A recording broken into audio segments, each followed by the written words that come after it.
Hello and welcome back to my channel, and thanks for rejoining me with my Appendix A adventures. We're now up to episode 10. Yes, we are getting quite well progressed through this campaign. I like the momentum that we are establishing. I do like this when we can build up quite a bit of body of work. So long may it continue. The good thing about the Appendix A adventures is it doesn't really require too much prep.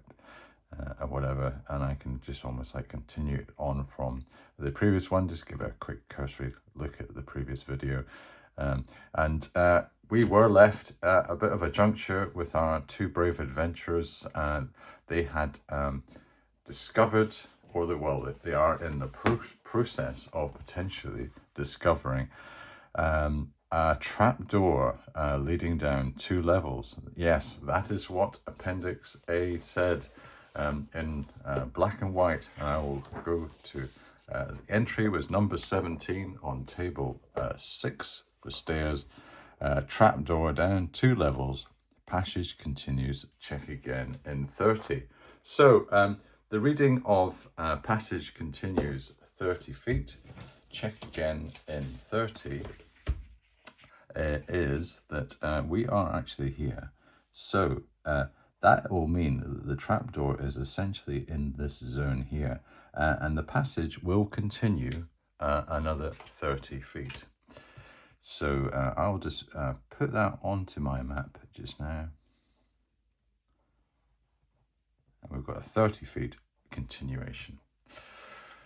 Okay, what are our options with this? I was checking through the inventory that we had for our characters, and I thought, right, has Greenface got anything of interest? He's got his thieves toolkit, his rations, water skin, large sack, torches. He has a rope which is 50 feet, spikes, and his hammer, so he can use that for all his spiking activities. But nothing maybe for this trap thing, the trapdoor. And then we've got Thingle. He's got his holy symbol, his spell book, his backpack, a 10-foot pole. Now we'll come back to that. Let's hold that thought. The famous 10-foot pole, the water skin, the large sack, the lantern hooded, the oil flask times 2, tinderbox, and rations.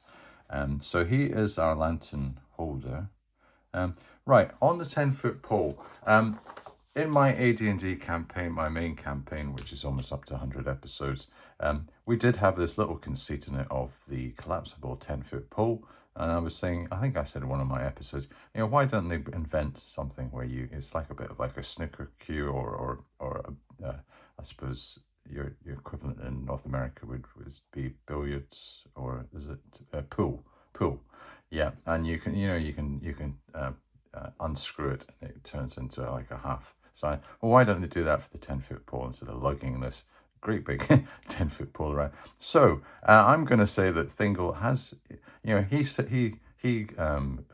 jokes to Greenface, and he says, well, Greenface, you probably thought all that time in Ravenford I was just carousing with the clientele, trying to, having a drink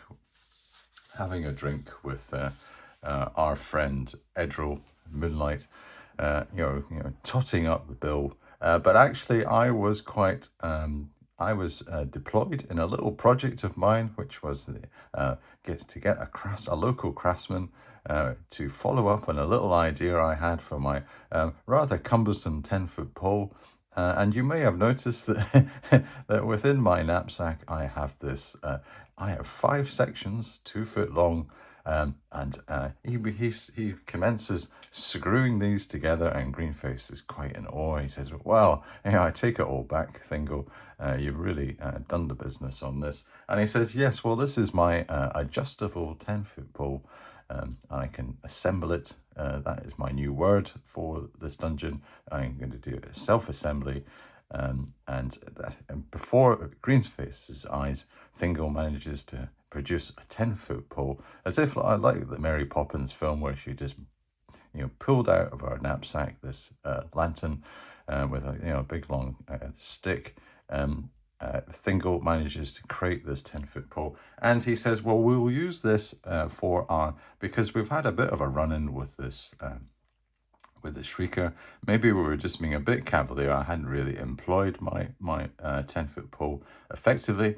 I think what we'll do is we'll use that from now on, and I'll do my tappy stuff while you check for traps, whatever. We will continue at our rate. So on our mapping, we had reached this point here, and we're saying that it took basically no time to get to this point. So I'm going to do our official mapping to start from here. So we can do a total of 90. So that would take a whole turn if we moved here. However, we are potentially going to trigger this trapdoor. Now the question is, if you take it from the perspective of the characters, they are walking along this passage. They are exploring at exploration rate. They're going very slowly. They're being very careful. Thingol is doing his tap stuff. Greenface is checking for traps. What is the trapdoor going to be? Is it going to be concealed, or is it going to be obvious? And I'm going to say there's probably going to be a 50-50 chance, because if it is more concealed, it probably is going to be concealed, because what's the point of having a trapdoor that's not some form of concealed? So the question then would be, is it going to be a trap, or is it going to be maybe a hidden hatch? Maybe like a secret door and whatever. So we could use maybe two different mechanics to resolve this situation. So I'm saying it's going to be 50-50 that it is, the trapdoor is a trap, or it is a hidden hatch. So let's do that first. So we've got a 50-50 chance. It's going to be 1, a trap, 2, a hidden hatch. And that will determine the way that our characters can spot it. And I'm assuming that if it's a hidden hatch, it's going to be treated a bit like a secret door. If it is a trap, that means it's been concealed. It's probably triggered by your weight as you move across it. And we could potentially fall. In this case, it's going to be maybe 2 levels down, which isn't a very good situation to be in. So I'm going to have 1 to 3, it's going to be a trap, and a 4 to 6, it will be a hidden hatch. So we'll get our Appendix A white D6. Let us see what is the result. So it is actually a hidden hatch. Ooh, so sigh of relief from just general solo players as part of the audience. We have a hidden hatch, and with a hidden hatch, I'm going to say it's probably going to be quite a good chance that we're going to detect it. And we do have a half elf in our party. So if we look at, I think it's on, where are the racial information? Half elf, common, ability to see infrared. All right, secret or concealed doors are difficult to hide from half elves, just as they are noticeable by elves. Merely passing within 10 foot of a concealed door. So I would say that that's what this is. We'd classify it as a concealed door. So beneath the dust on the in the corridor's floor, there is this concealed trapdoor.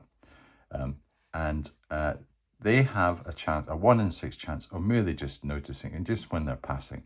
But what we're saying is they're doing quite a meticulous search. They're doing tapping away, and you would have thought with the 10-foot pole that you would be able to detect a void, if you are tapping on the floor. And also with Greenface, with his thief skills, he's looking out for traps. So he's got a good chance of maybe discerning the outline of the trapdoor and saying, well, actually, there's dust here and it's moving, and I can get almost like a crack is appearing. So I think Greenface has got a good chance himself of even spotting it. And if the character is actively seeking to discover such doors, he or she has a 2 in 6 chance of spotting a secret door and a 3 in 6 chance, 50%, of locating a concealed door. So I've said that I think it's going to be a concealed door. So I would say that Thingol has a 50% chance of, and we'll put this here just for sake of argument. We'll say that there is a trapdoor here, a concealed trapdoor under the dust. So yeah, let's do it. Let's do a 1 to 3. He discovers this trapdoor, and he does. Well done, Thingol. And Thingol says, right, Greenface, you know, in the gloom, in the gloom of this corridor, can you see it under this dust? You know, this fine dust. I can see the outline. Yes, it's becoming clear to me now. It is a concealed trapdoor. Shall we open it? Shall we? And Greenface says, well, be careful, Thingol. It could be trapped. I will check it out for any mechanisms or any dangers. And that's what Greenface does. And this takes quite a little bit of time.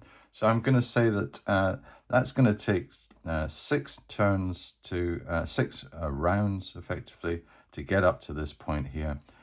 We'll spend about another, maybe the rest of the turn doing the check. So we've actually done a turn in total to do all that.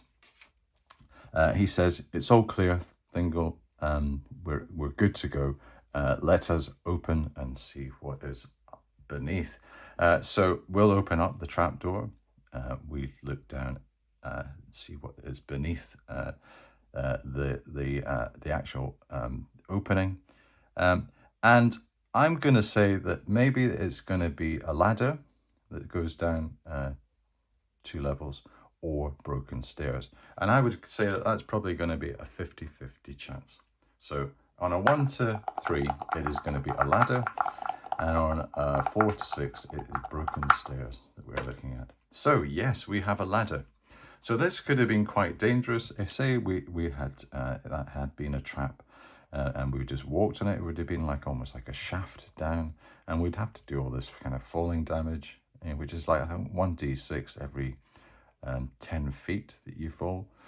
And the usual dungeon level is maybe 20, so maybe that'd be a 40-foot fall, so that would be like 4d6 of damage, which would have been quite devastating. Our characters would probably be able to absorb that, but they'd be quite weakened by the fall. But that is not required, because we have discovered these. And not only have we discovered a concealed trapdoor, but we have found that there are stairs, not stairs, there are ladders descending down. And Thingol says to Greenface, any idea, Greenface, of how far these descend? And he says, it's very difficult for me to tell, but it looks as though it's beyond 1 level. I think it's going into the gloom. It could be very well. And we're going down 2 levels, down to level 3 on this dungeon. Shall we go down, or shall we just note this for future reference? And he's thinking, Thingol being Thingol and being chaotic neutral and basically just following his gut and a bit of a risk taker, he says, yes, let us just do this. Will Greenface, with his more pragmatic and rather cautious outlook, that's what's kept him alive up to now, will he maybe sober Thingol's thinking and maybe pull him back round? So we'll say maybe he has a 1 to 2 on a d6. He manages to persuade Thingol that maybe this isn't such a good idea, and maybe they should just note this for future reference. So a 1 or a 2, he is persuasive enough. So no way, Thingol is quite adamant. He says, oh, come on, Greenface. This is, we've got 1,100 gold pieces. We've got to pay back to Edril Moonlight, or else he'll have the lynch mob after us. Raven Hold will not be a friendly place for us. We need to raise some capital pronto, and I think this is going to be a good way of doing this. So we descend down to level 3 of the dungeon. and I don't have a piece of paper, so what I'm going to have to do is maybe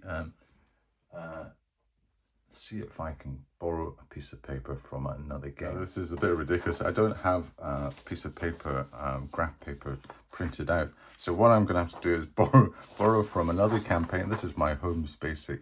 We were exploring the Tower of Xenopus. So what I'll do is I'll use the other end of this temporarily, just to map out, and then I'll transfer it onto a proper sheet as and when I get a chance. So let us descend from level 1.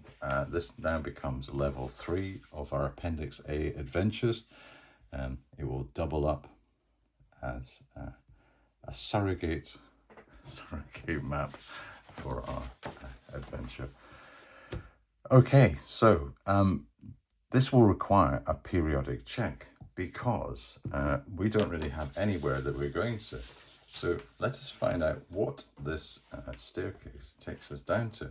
And our marching order, I think, will probably be Greenface first, because he is probably a bit more au fait with these type of, these type of maneuvers.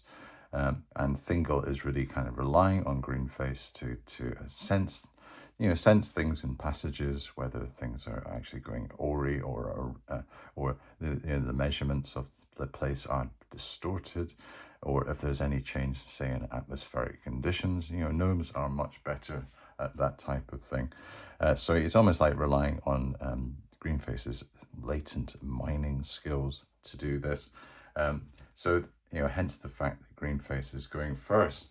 And we're going to have to go down effectively 40 feet. So we could probably see that with the lantern. And as we are descending down the stairs, we will roll a periodic check and find out exactly what is at the bottom of these stairs that is going to meet us. What is our destination going to be like? So we roll a 17. And you will not believe what a 17 is. 17 is stairs. Right. So not only have we gone down two levels of the dungeon on this ladder, but we have actually come on a periodic check to another stair roll. So let's just follow the, go with the flow and just see how we can potentially rationalize this and turn it into some form of credible outcome. So I'll roll a d20 on table 6 and find out what we get. A 2. Now, a 2 on table 6 means down 1 level. 1 in 20 has a door which closes egress for the day. Okay, so that means that it will close, yeah. So maybe that is, it has a door. So maybe that's what we come to. We come to effectively maybe down onto the second, third level. Yeah, I think that's the way I'm going to play it. We'll get down. I'll just do it on a little post-it. We're currently on level 1. And this one, and we've gone down this staircase. So there's 2. And then we've gone down another, down to 3. I will say that there is a small, say a 10-foot by 10-foot room that the staircase leads into. And on one of the doors, say the opposite door. So if we look on our map, our original map, just our positioning, we're going down, so we're this will be south facing. So on the south wall there is a door, and there's a 1 in 20 chance that this will be one that will close and not open after a day.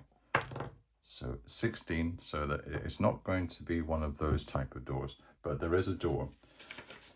and it will go down. There'll be another staircase. We'll maybe just check whether there's another staircase or more ladders. But the question is, what are we going to do? Are we going to go through this door and continue? Well, I would say that's a very good chance. And we'll do our kind of open door rolls. And I think from memory, I think we were like 1 to 2 because we don't have enough strength. So we'll try to force this door, both characters, and we don't. So we're taking a bit of time to do that. So if we just go back to our reckoner of time, we've gone down 40 feet. We're probably moving at a reasonable rate because it's not really kind of mapping this particular shaft. We're probably going at quite a slow pace, just to be careful in case there's any other form of traps or any equipment or hazards that might be in our way. I'll say that maybe that's going to take us maybe another half turn to get down, map that 10-foot room, try the door, and we're up to 1.5. Let's try the door again, and if we do, if we can't get through this time, I'm going to say maybe it is completely sealed, and we might have to use our weapons to try to hack through. So yes, so really it's really quite seized up. So what we're going to have to do is actually get our weapons out and start actually hacking at it.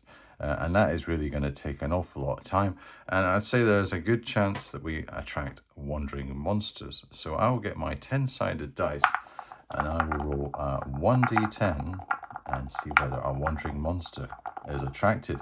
And when you think of it, the only place the wandering monster can come, he's not going to maybe come through that door, is down the shaft. So 1 in 10. So no, we are lucky. So we managed to hack through the door. We don't really have to bother about the fact that it was egress or not. That is irrelevant now. What is beyond this this thing? I would say maybe what we're going to do is I'll roll to see, because we know we're going to go down another level. Is it a staircase or is it more ladders? So we'll say more ladders on a 1 to 3, and it's a staircase on a 4 to 6. So it is a staircase this time. So we can actually start mapping now. So if I start from here, and we said that the shaft ended in this 10-foot square room. And we just descended on these 40 feet of staircase. So the rungs of the stairs are on this side. There's been this door here. What we've done is we've tried to force it. We've not been successful, so in the end we've started to hack it. And we've made sufficient noise that we had a wandering monster check. We've managed to get through. I'm going to say after all that, we've probably done 2 turns in total. So we're up to 2. Get rid of that. There is a staircase that goes beyond and down. So let's say that it goes for probably, it's going to be at least 20 feet. Yeah, I would say at least 20 feet. It will go down 1 level. And Greenface is saying, Thingle, you do realise that we've already got descended 2 levels coming down this ladder. This is going to take us down to level 4 of the dungeon. And Thingle says, yes, I am kind of aware of this now, Greenface. I think potentially we have maybe bitten off more than we can chew.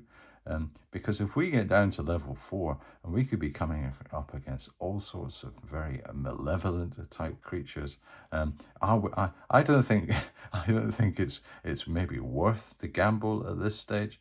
I think maybe we need to make a note of this, the fact that we have mapped this, and we see.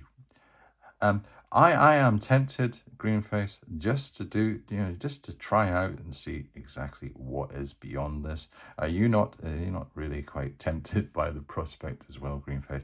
And he says, well, okay, yes, well, I will indulge your curiosity, Fingal. I know what you're like. You will never stop going on about this unless we find out. So we'll descend this staircase and we will find out what is at the end of this. So this could be a bit of a high-risk strategy because this could be a complete wild card to anything. I don't know what to say. I really don't know what to say. That's more stairs. 17. So we've had the periodic check. We have more stairs we have to deal with. So let's just go with the flow. So this is down to level 4. And the fact that I've got this map, I'm going to have to think of some way to basically have almost like little blocks on one sheet of paper with different kind of inserts of different map stages. But we have reached that point with this one. We're going down to level, potentially level 5 or 6, depending on some of the results that you can get.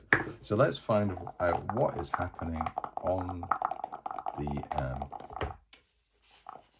table. So we get a 7, and a 7 means, oh my goodness, down 3 levels. A 3 and 20 has a door which closes egress for the day. All right, so I see maybe there shouldn't have been a door. It says has a door. There is a chance. So if we have a door, it will be one that will be an egress. All right, so this is going to go down 3 levels. So we're at 4. It's going to take us down to level 7. More stairs.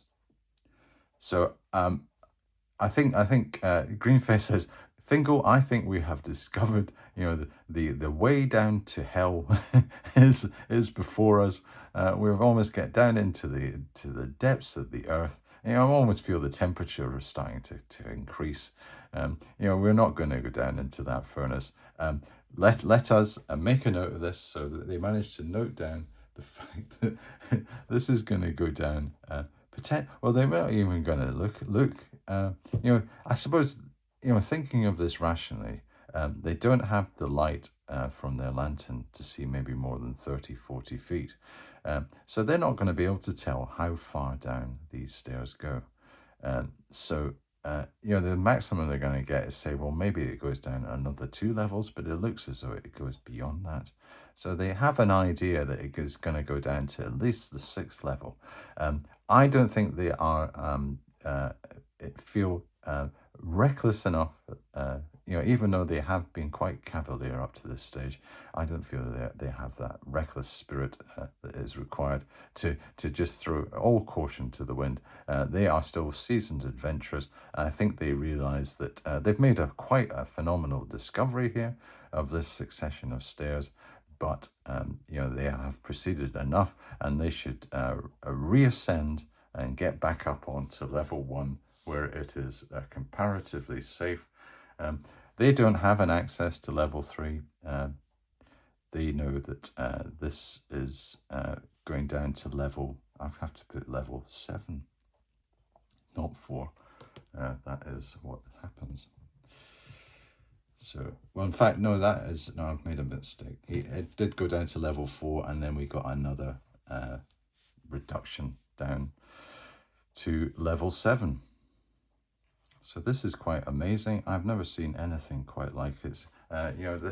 When I was saying that there are a lot of stairs in this dungeon, my goodness, it's just non-stop 17s that we're getting on the periodic check. So I didn't really need to use this too much. So let's get back up the ladder, reascend back up to level 1. We get back through the trapdoor. So that was quite a diversion, but we've made quite a fundamental discovery. If we ever want to get down to the bowels of the earth, level 7, we have an opportunity, but we're not going to take that today. we'll just maybe just kind of rest on that one with that knowledge in mind. Back to the reality and level 1. Shall we proceed down this corridor? I don't think we have anything to lose. We've really had quite a interesting little exchange of periodic check rolls. Are we going to get anything exciting? Are we going to get another 17 as we move down to here? Let us find out. I think I'll probably faint if we get a 17. So we get a 7. And a 7 on our periodic check means a side passage. Check again in 30. So let's roll for our side passage. We got a 16. And a side passage is 16, a 4-way intersection. Right. Okay. So I would say that let's do 30 and then it turns into a 4-way intersection. So 1, 2, 3. And by a 4-way intersection, we're going to go 30 along this way, 30 this way.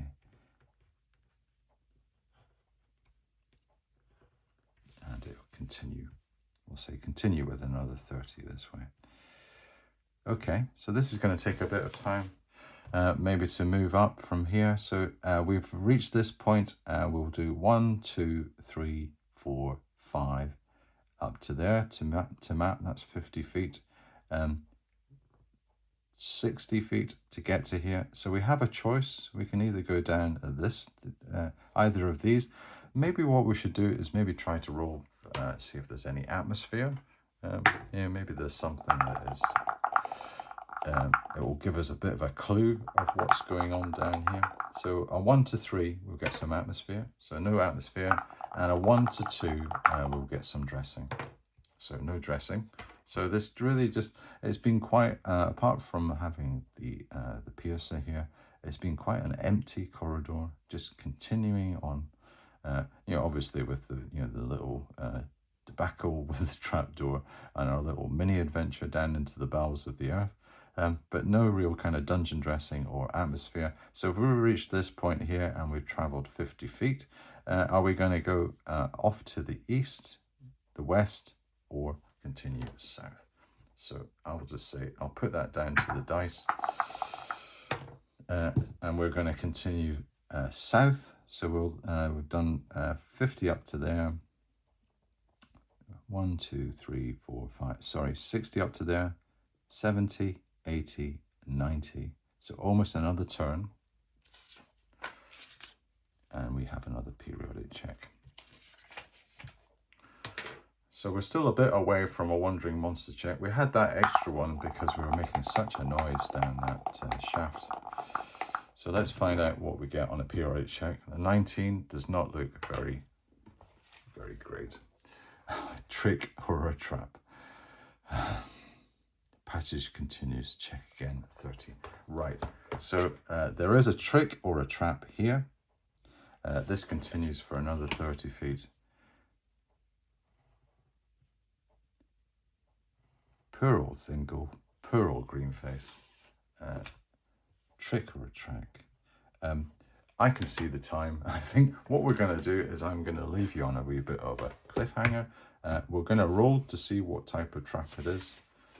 So that we've got that in our head, we can maybe process that and maybe think about exactly how our 2 brave adventurers are going to have to deal with this. It hasn't, this for an episode has not been a very straightforward one at all. So let's find out what our trap is. 20, my goodness, is this going to be something? A shoot down 1 level cannot be ascended in any manner. Oh my goodness. So they're really going to have to be able to detect this, or else they're going to be shooting down to level 2 and they will not be able to ascend. It must be of some very smooth and with no ability for any of our thief skills or climbing skills. it does state quite categorically it cannot be ascended. Yes. Right, okay, I've made a note of that. We have a chute down 1 level. Will the characters, will they be able to discover this trap? Will they be able to avoid it, avoid this hazard? Or are they going to be caught up in its the ramifications, end up down onto level 2? And if we look at our level 2 map in comparison, now that actually moved here, so we will be quite close to these corridors over here if we go down a chute. So we're not going to be too far away. So I'll probably work out some way of trying to join up these so that it's not a case that we're going to suddenly be lost down level 2 and we can't find any way of getting out. We might have an ability to join up with some of these other passageways that we've already mapped. So get back to that situation where we're in that room with all the gnolls. Maybe we will actually reconnoiter with all this atmosphere that we were getting on the smell of earth. That was, and maybe this will actually join up. That would be quite nice if we could get an overall kind of connection between this and going down and this. But that's on the basis that we actually do not discover the fact that there is a trap, and we end up falling down the chute and not be able to get back up again. We'd have to find some form of connection. Hopefully our characters won't, they can avoid that. Let us find out at the start of the next episode. Okay, well, thank you very much for watching this one. I do, maybe apologies for the fact that we'd never really got into anything too major, but that's all part and parcel of Appendix A adventuring on using this amazing set of rules. If you're just going to go on a completely random basis, this is the sort of things that happen. So yes, who would have foretold that we would have a succession of stairs and we could end up in level 7 of a dungeon? Okay, well, thank you very much for watching, and I will see you next time.